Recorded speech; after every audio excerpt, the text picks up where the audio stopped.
Good morning. It is the 11th of January, 2024. And in a week of news that makes most people want to avert their eyes as if they were accidentally viewing impure material in a movie when they didn't realize they were going to, which sadly happens to many people these days, I thought we might want to visit something that I found interesting. And I want to give credit to the people in my patron Discord, if you're not aware, channel members and people who support through Patreon or even through the mail, whatever, they get access to a link to Discord to join our Discord group where I'm fairly active in there, and there's some fairly lively discussions that go on. And somebody shared an article from several years ago from a website called the Wild Voice, and I've seen them in our chat before. So if you're here this morning, hello. But Francis may have excommunicated himself back in like 1999, and we're going to go over that story today. But I wanted to, somebody was mentioning this, and I think this dovetails really nicely off of this. I want to mention something that Francis did that is just on its face absurd and has caused, of course, a lot of online consternation in Twitter. And I'm going to contradict myself here. I usually tell people to stay away from Catholic Twitter. These days, I almost think you should join Catholic Twitter. You should just join us over there. It's a fascinating place to have discussions. But Katholisch.de, the official news arm, online news arm of the German bishops. Okay, this is the official one for the German Synodal Way guys. They report that Francis wants the quote courage to step outside the box and open a dialogue for new paths for Christians as well as the people who follow the various iterations of the hammer and sickle ideology because they have a common mission. And he gives practical examples, they say. Now, I might do a video on that later in the week. But Edward Penton, I think it was on Twitter, he's a Catholic journalist and a blogger. Yeah, and he's like a mainstream Catholic journalist, but he's taken a pretty strident voice against things going on these days. He just outlined like how 10 consecutive popes disagree with Francis and how you can't be a part of the hammer and sickle ideology in any of its iterations and still be a member of the church. So this is an interesting way of introducing this. So good morning to everybody in the chat. I do want to hope everybody has a good day and evening to those of you, and afternoon to those of you in the Philippines who are checking in, and Australia checking in, and for you Aussies in the chat, I do intend to follow up on the Father Rowe stuff once I get some permission to do so, because I have some interesting information, but I have to hold off until I've actually given permission to do so. But let's shift over to our main story today. The question at hand is this: did Francis excommunicate himself many years ago? We know that Francis has been a friend to, we'll call them stonecutter organizations of various kinds over the years. He got their congratulations after becoming the alleged pontiff. He's been friendly to their member organizations since that time. He certainly represents their ideals, going so far as to repeat the slogans of liberty, equality, and fraternity. We know all that. That's all in the public record.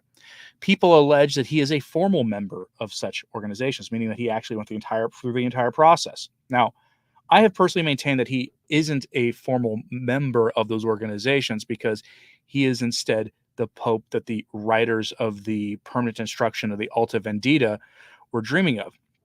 If you're not familiar with that book, so back during the papacy of either Pius the Ninth or I want to say Leo the 13th, and I think it was Leo the 13th, a document from stonecutters in Italy was uncovered and handed over to the authorities in Rome, and it made its way into the hands of Leo the 13th, and it was essentially their big scheme for taking the Catholic Church and turning it into an instrument for the secular authorities.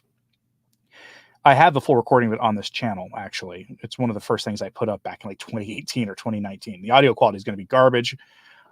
Just a fair warning if you want to look for it. But it outlines everything they want to do. And I mean everything. Other stonecutter organizations said that was not their document, that they don't believe in it, that's not their thing, don't associate them with it. One of the things they said is they wanted a pope who would carry their banner of values essentially into the world to sell to Catholics without ever being a member of the organization, because they thought him being a member of the organizations formally would actually be their entire undoing for all of the stonecutters. So just something to bear in mind. And Francis, in every way, looks like he's their best candidate for that. And I'm not the only one noticing this. Saw Tim Gordon in his live stream recently mention that he thinks Francis is clearly their choice of pope for to fulfill everything that document says. But that document was thought to be so important by Leo XIII that he actually spent money from his own family's personal fortune, not Vatican funds, but his family's fortune, to have it published and sent out across Europe and the West in various languages. Pius X continued that work later, going into his own family fortune to do the same kinds of thing, so that document would be translated and sent into as many places as they could as a sort of a warning to the church of what was coming. It's interesting that Pius X did that because he's the pope we most associate with anti-modernism. Pascendi and the Oath Against Modernism and a few other things that he did. But the popes before him also were fighting against modernism in the church. So one of the things you should consider is that organization and modernism are inseparably linked. And Francis as their ideal. I mean, what secular stuff does he push all the time? You just saw what I reported from Catholic, right? Unless you're joining us late, he wants us in the Hammer and Sickle ideology followers to all kumbaya, hold hands, and work towards a common mission. I'll probably go into that story later in the week in a little more detail. But that having been said, if he's not their guy, then I don't know who is. Now, a set of a contest would point out that he's just the most bumbling version of that every pope since Vatican II has to some degree been that person. And that's true. I mean, that's unequivocally true. I have shown pictures of Paul VI standing at the UN, addressing the UN and talking about how the church needs to work with them. Okay. And you could say the same for all the successors. But Francis has taken any of that stuff to a whole new level, which is why we're going to talk about this story, though, which is it comes from The Wild Voice. So again, if you're in the chat today, because I've seen you in the chat before, good morning to you. This is like an 8-year-old article, and it was shared in our patron Discord. And it turns out that Francis has been an honorary member of an organization Catholics have been forbidden by papal decree since Pius XII from ever being a member of. Again, story was originally published in 2015. So here we are 8.5 years afterwards, and then was given an update in 2016.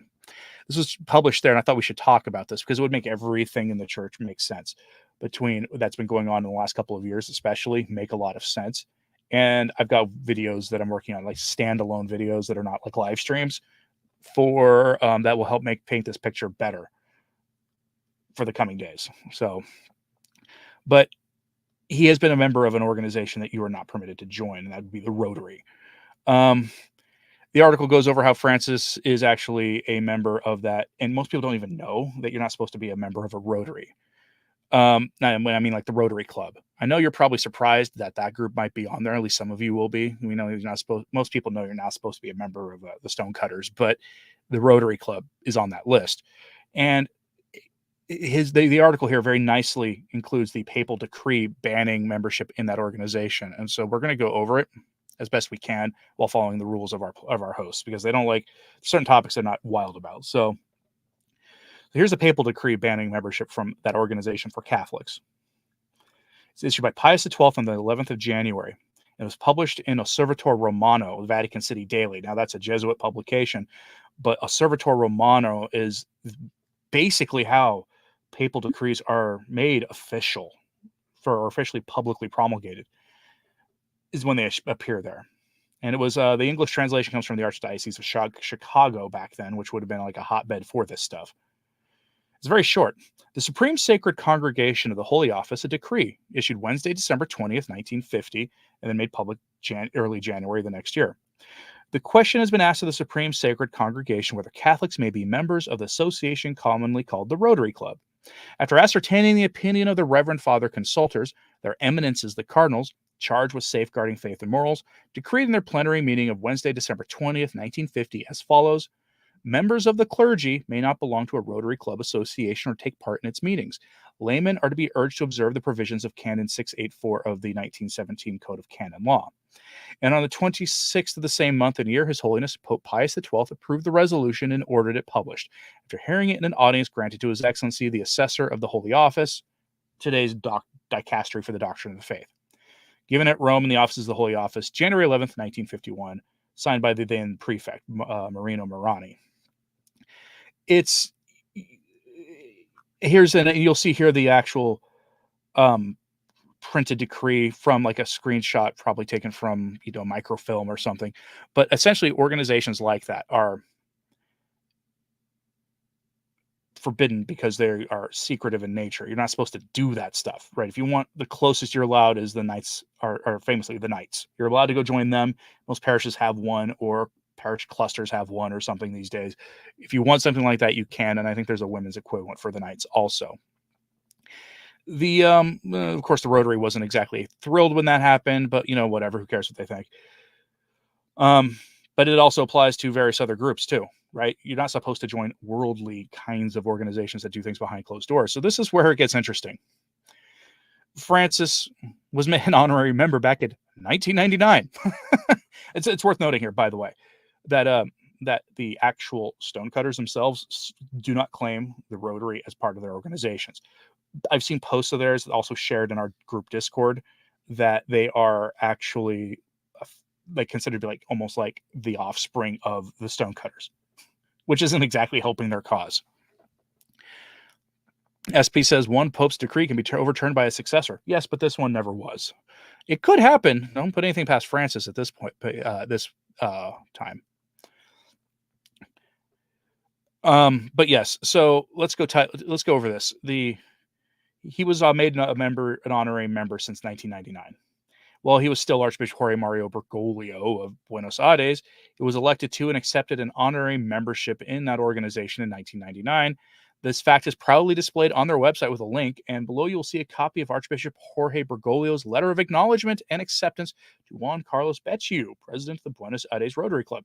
Now, there's an interesting name. That's probably a coincidence. I mean, I'm sure if you were an Italian or familiar with Italian names in the chat, let me know if the name Becciu is just one of those kind of common names. There's a lot of Italians in Argentina, and I'm sure Juan Carlos Becciu is probably not necessarily directly related to the famous cardinal who flew too close to the sun and the financial infrastructure of the Vatican.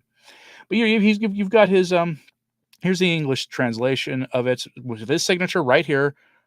Monsignor Jorge Mario Bergoglio, Archbishop of Buenos Aires, Primate of Argentina. He says, "Dear Sir, I'm particularly pleased to address Mr. President to acknowledge receipt of the kind note that you sent me together with the Honorary Secretary dated the 23rd of the current month, July, whereby you kindly confirm me as an honorary associate of this prestigious institution. I thank you warmly for this kindness, and at the same time, I congratulate you for the outstanding work that you perform for the good of the community.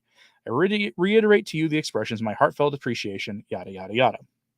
Now, the reason this is important is because Pius XII linked this to being members of the more well-known groups you're not supposed to join, and membership in those groups automatically excommunicates you. So then the question is this: does being an honorary member of such an organization incur the same kind of excommunication? That's a good question, I think, and I think it is probably the case that it does. So did he automatically excommunicate himself? That's a good question. But the other question is, a lot of people might ask, well, Archbishop, when did he become a cardinal? He became a cardinal 2 years after that, almost 2 years. I think it was 18 months after that letter, which was published publicly in Argentina in 2001 by John Paul II. He was made a cardinal. And there is a vetting process, of course, for someone to become a cardinal. After all, we saw here recently, it was either this past consistory in the run-up to it or consistory beforehand, when the names of archbishops to be elevated were named, there were media outlets pointing out, hey, this person has got all this baggage with them. They should not be made a member of the Sacred College of Cardinals. And there have been times where people, because of this, withdrew their names. What kind of vetting process went into Bergoglio? I'm very curious about that, because we know, for instance, that the Jesuit superior of his, back in the 80s, when he was being elevated to becoming a bishop by John Paul II, he submitted a document, a letter attesting to Bergoglio's unfitness to become a member of the episcopate, that he didn't have the temperament for it, and all sorts of other problems he had. This letter was put in the Vatican archives, and within a few days of Francis taking the throne of Peter, it disappeared. People have looked for it. It's gone. I do wonder if there's a copy that exists somewhere. There were thought to be other copies, but none have ever turned up, and people have been looking for years for that letter. David Wilson says, person who joins an association which schemes against the church is to be punished with a just penalty. One who promotes or takes office in such an association is to be punished with an interdict. Yeah. One wonders how he managed to get promoted after that. SP says there's an argument that if a pope is the supreme legislator of canon law, all his actions are therefore always licit. Yeah, I don't follow that, because I'd said why would there be canon law that restricts the ability of a pope to do something if that was true? The current code of canon law gives bishops rights for due process when they run into canonical problems, and the only person who can deny them those rights the only person who that would apply to, meaning you have to respect the rights of a bishop. Well, I mean, who is that implying? That's implied that applies to the pontiff, since the pontiff is the only one who can do things to bishops. Traditional Catholic, what I think of AA 25 and the supposed hammer and sickle infiltration of the church. That's practically known to be true. I mean, after the Cold War, we knew the documents that came out from the other side, from their various organizations inside their state, admit fully that they were the authors of liberation theology, and that they were working with Bella Dodd types across the world to subvert the Catholic Church. That should surprise nobody. It's a historical fact that's not even debated at this point. So yeah, I think AA 1025 is absolutely true. Well, Mac, they have had this information for like 8 years. This article's not new. What will they do with it? Nothing. If the Cardinals, we haven't had any response yet to the news about Tuco's book from anybody in the episcopate yet, except for Vigano, and that's it. He's the only one, I think, that I know of so far that has responded. But all they've done is issue letters after fiducia supplicans. So I don't think they're going to do anything here either.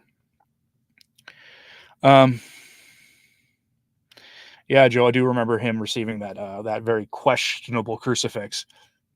Reportedly, he gave it back to the person saying, no, that's wrong, but I don't know how true that is.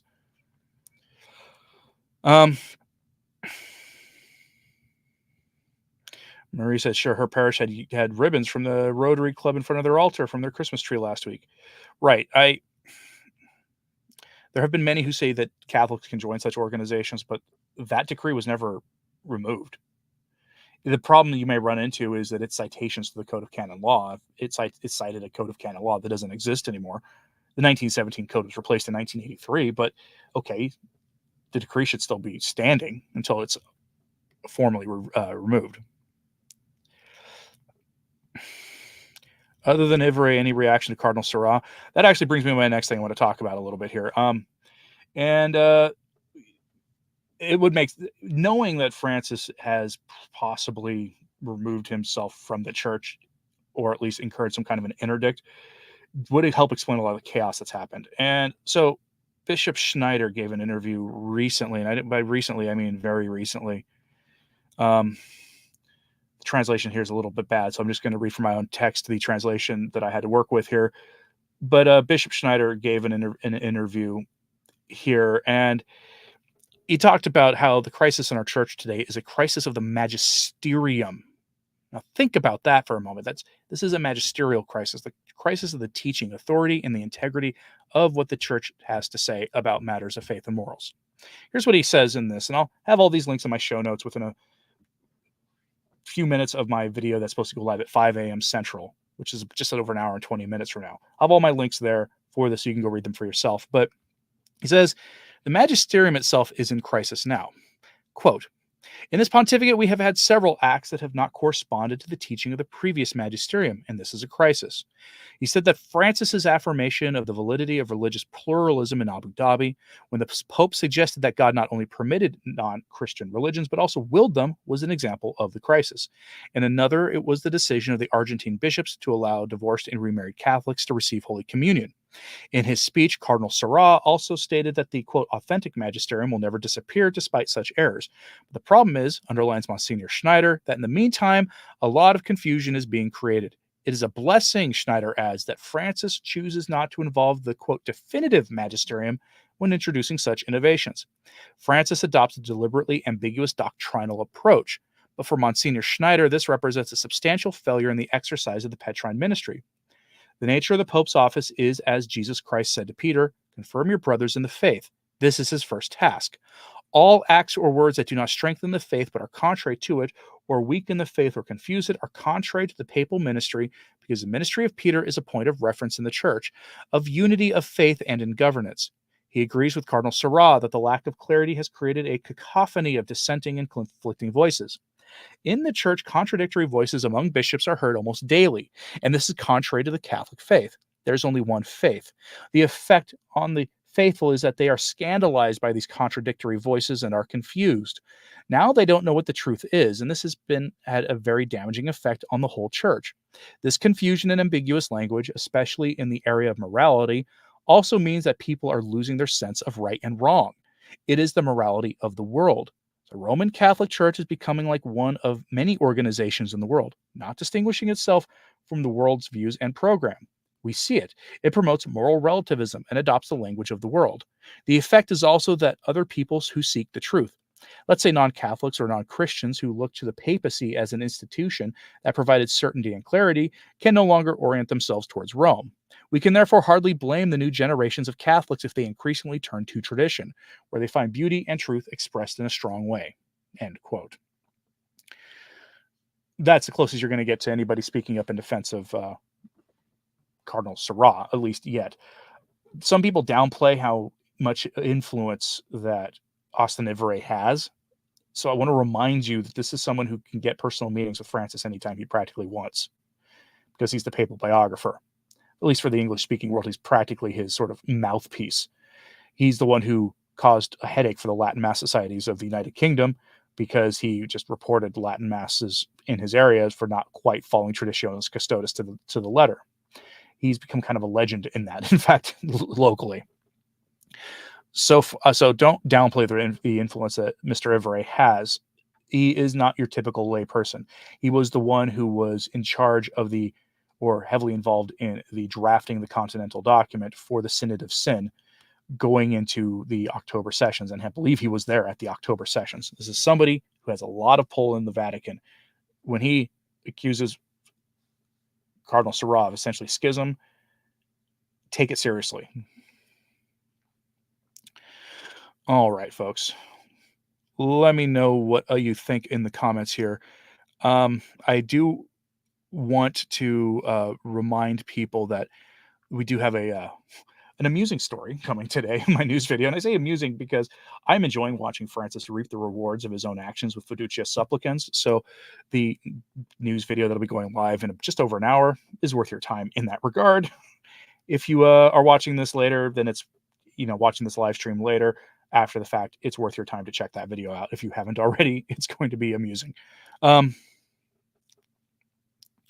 Colleen says, it, meaning the papacy, used to be the place where people looked for moral guidance and truth and correct thinking. No longer, though. Most young I know laugh at Vatican precepts these days. They live with their others. Yeah, it's true. Partially because the mess in 2003, the Ted McCarrick mess, was never handled properly, ever. The only way to handle it is the way that that fictional pope and the young pope tried to handle it, by dismissing from the priesthood and the seminaries and the episcopate everybody with the inclinations that James Martin likes to champion. That's what he did. In fact, that's one of the main plot points of that show. A show that I can't, unfortunately, recommend to people because their HBO did what it always does with stuff, and that's add a bunch of impure stuff to it that makes something nigh unwatchable, which is unfortunate. But in that case, which is why I haven't watched the follow-up, The New Pope.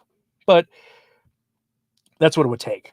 Really, it's what it would take. And it would cut all ties the church has to the world in the process, because the world would not put up with that at all. All right, any final thoughts in the comment here? Damien Keller reminds us that Sister Lucia interviewed with William Walsh. The hammer and sickle will take over everything. Vatican City is in that. Where are Francis and Fernandez from again? Argentina, which was one of those places that kind of like walks the line between the two all the time. Right now, it seems to be on the more correct side of things, but we'll see. And remember also that the hammer sickle itself is an ideology. You don't need to have their flags over countries anymore. Most people have assumed their worldview to some degree. We all have a materialistic worldview, which is the core of their error. It's just absolute materialism. Traditionalist Catholic thinks that fiducia supplicans and the fallout from it is the beginning of the end of the crisis. I hope you're right, but I think there's more coming. All right, folks. We'll probably wrap this up here. We'll see. I'm going to probably focus tomorrow on the reactions we've gotten to that document, or to the news about Cardinal Fernandez, because the reaction to that have been rich. They really, really have been. Yeah, Craig, I'm going to have a news video tomorrow, I think, about an update on McCarrick himself, because that's an important story. Anyway, folks, thank you very much for tuning in today. May God reward you greatly for any prayers that you offer for people today. Keep it, and as always, of course, pray for anybody that we talked about in these videos today, and pray for the church. I'm Anthony Stine. Ave Maria.